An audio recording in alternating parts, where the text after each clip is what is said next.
Par robežu svarīgumu ir runāts daudz, un to esmu darījusi arī es vairākos rakstos, bet šodien vēlos tēmu paturpināt, jo pastāv zināma putrošanās starp diviem dažādiem terminiem, ar kuriem mēdz domāt vienu un to pašu lietu – robežas un ekspektācijas, jeb gaidas.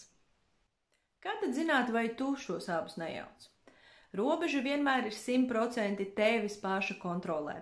Robežas pa lielam ir par tavām darbībām, ko tu darīsi, un nav atkarīgas no cita cilvēka. Ekspektācijas ir kaut kas, ko tu sagaidi no otra cilvēka, vai gribi, lai viņš dara vai nedara. Tad ekspektācijas ir par kaut ko, kas pastāv ārpus tevis.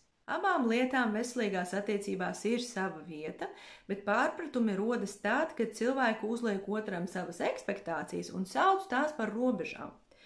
Piemēram, ja esi darbā, tu nevēlies, lai partneris tev zvana.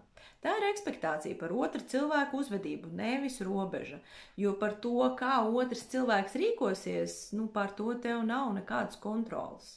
Ar ekspektācijām jāuzmanās, jo dažreiz mums patīk sakarināt ekspektācijas par otru cilvēku, bet vispār viņu ne tikai nepainformēt par savām ekspektācijām, ka mums tādas pastāv, bet arī neiegūt viņa piekrišanu par tādām.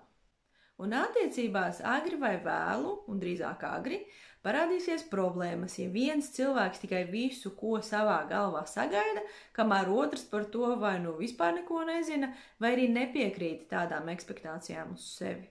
Ar robežām tu pats saproti, ko tu pats darīsi šajā situācijā. Piemēram, ja tu uz mani sarunas laikā pacelsi balsi, es sarunu turpmāk atsakos turpināt. Attiecīgi robežām ir tāds kā cēloņu seku palaišanas mehānisms. Ja apstiprinās kaut kāds cēlonis, šīs būs sekas no manas puses, lai es pasargātu savu drošību vai labsajūtu vai pašcieņu.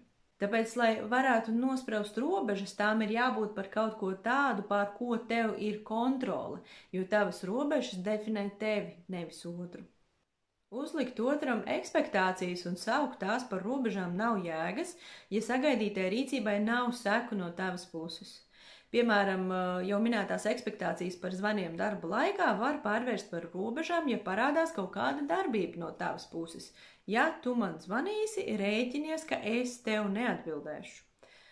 Tu nevari kontrolēt to, vai tas otrs tev zvanīs vai nezvanīs, bet tu kontrolē to, pacelsi tu viņam telefonu vai nē.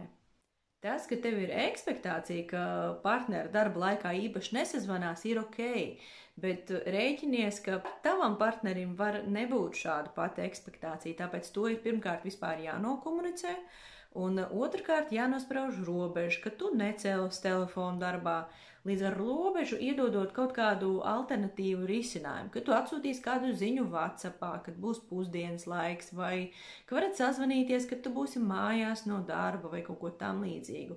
Un tādā veidā otrs cilvēks robežu var uztvert mierīgāk arī gadījumā, ja nav pilnīgi sajūsmā par to, jo saprot, ka tas nav mūris starp jums un ka joprojām vēlies būt tuvā kontaktā vienkārši ne darba laikā. Un šeit ir vēl viens svarīgs moments. Nospraužot robežas, tev pašam tās arī ir jāievēro.